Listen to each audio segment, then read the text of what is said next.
বর্ধমান রাজ কলেজের অধ্যক্ষকে সাসপেন্ড, কর্তব্যে গাফিলতি, তহবিলের অব্যবস্থার অভিযোগ। অধ্যক্ষ পদ থেকে নিরঞ্জন মণ্ডলকে সাসপেন্ড। অরূপ লাহা আমাদের প্রতিনিধি রয়েছেন আমাদের সঙ্গে। অরূপ, কেন সাসপেন্ড করা হলো, কি জানা যাচ্ছে এখনো পর্যন্ত?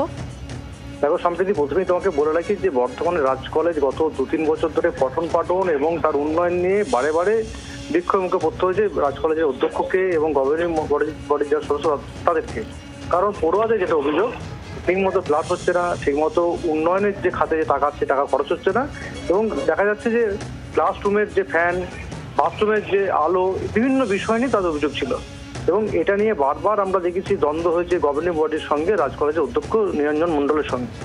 এবং গতকাল প্রায় ম্যারাথন বৈঠক হয়। ম্যারাথন বৈঠকের শেষে গভর্নিং বডির সভাপতি স্বপন কুমার পান জানান যে তাকে সাসপেন্ড করা হচ্ছে, কারণ বেশ কিছু প্রশ্ন তাকে দেওয়া হয়েছিল, সে প্রশ্ন সঠিক উত্তর দিতে পারেনি। তার মধ্যে অন্যতম হচ্ছে আর্থিক তছরূপ, অর্থাৎ যে সমস্ত টাকা খরচ হয়েছে তার হিসেব দিতে পারেননি। যদিও নিরঞ্জন মণ্ডলের দাবি হচ্ছে যে একদম মিথ্যা অভিযোগ, তাকে সুকৌশলে সরানোর জন্যই তাই বিভিন্নভাবে হেনস্থা করা হচ্ছে এবং এসব অভিযোগ করা হচ্ছে। যদিও তিনি পরিষ্কার জানিয়ে দিয়েছেন যে তাকে সরানো হয়েছে, তিনি সরে যাচ্ছেন, কিন্তু তিনি আইনের দ্বারস্থ হবেন। ধন্যবাদ অরূপ।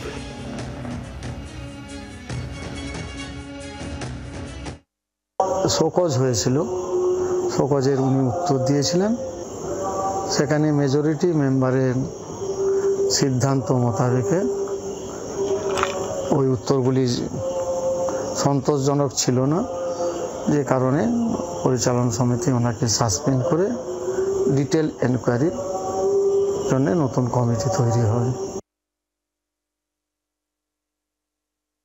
কলেজে যেহেতু স্টাফের চরম সমস্যা, তাই কর্তব্য বলতে যে পরিমাণ এখন কাজ, কলেজের চাপ এত বেশি, কন্যাশ্রী থেকে শুরু করে সমস্ত ধরনের কাজ কলেজে চেপে গেছে। তো সেক্ষেত্রে কর্তব্যে গাফিলতি কি করে হলো? বিষয়টা তো প্রিন্সিপাল সরাসরি ডিল করেন না, তার জন্যে অ্যাকাউন্টেন্ট, ক্যাশিয়ার এবং হেড ক্লার্ক থাকার কথা, সেখানে নেই। আমি যারা নন কমার্সের লোক তাদেরকে দিয়ে কাজ করাচ্ছি, কোনো প্রকারে কলেজটা চালাচ্ছি। বাংলার আওয়াজ, বাঙালির আবেগ, জি 24 ঘন্টা।